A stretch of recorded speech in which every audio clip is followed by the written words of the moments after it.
Press Council of India has different functions. It acts as a self-regulatory mechanism for the press in India.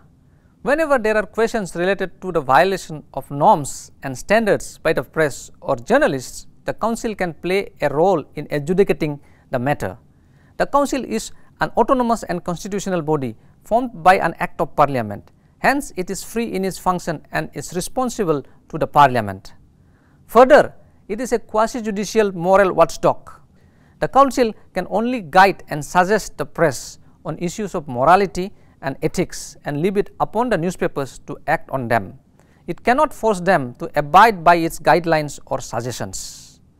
Under the Press Council Act, the Press Council of India enjoys certain powers. The most important power of the Press Council of India is laid down in Section 14 of the Press Council Act 1978. This provision of the Act enables the Press Council of India to hold an inquiry or warn or censure a newspaper, news agency, an editor or any journalist for violation of ethics or professional misconduct. Apart from this power, Section 15 of Press Council Act gives certain general powers to the Press Council of India, as per which the Press Council of India enjoys same powers as the powers vested in a civil court in India while trying a suit under the Code of Civil Procedure 1908. However, the complaint has to be filed with the Press Council of India within 2 months of publication or non-publication in the case of dailies and weeklies, and within 4 months in all other cases. The complainant has to declare that the matter is not pending in any court of law.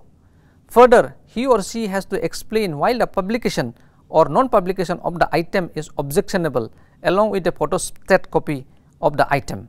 On receipt of a complaint made to it or otherwise, if the Council is prima facie satisfied that the matter discloses sufficient ground for inquiry, it issues so-called notice to the respondents and then considers the matter through its inquiry committee on the basis of written and oral evidence tendered before it.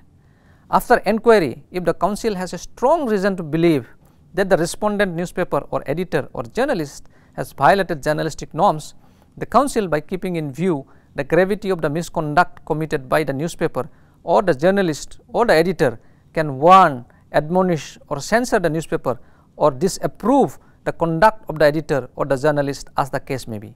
Further, the Council may also order the respondent newspaper to publish the contradiction of the complainant or a gist of the Council's decision in its forthcoming issue.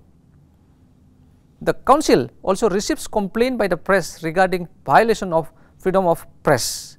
If a newspaper or a journalist is aggrieved by any action of any authority that may impinge on the freedom of the press, a complaint can be filed with the Council. The Press Council of India also receives complaints from the press regarding the violation of freedom of the press. If a newspaper or a journalist is aggrieved by any action of any authority that may impinge on the freedom of the press, a complaint can be filed with the Council. The aggrieved newspaper or journalist may inform the Council about the possible reason for the action of the authorities against him. He can explain if the action against him by the authority is because of a critical publication or it is due to a policy which might impact the right to freedom of the press. The complainant has to declare that the matter is not pending in any court of the law.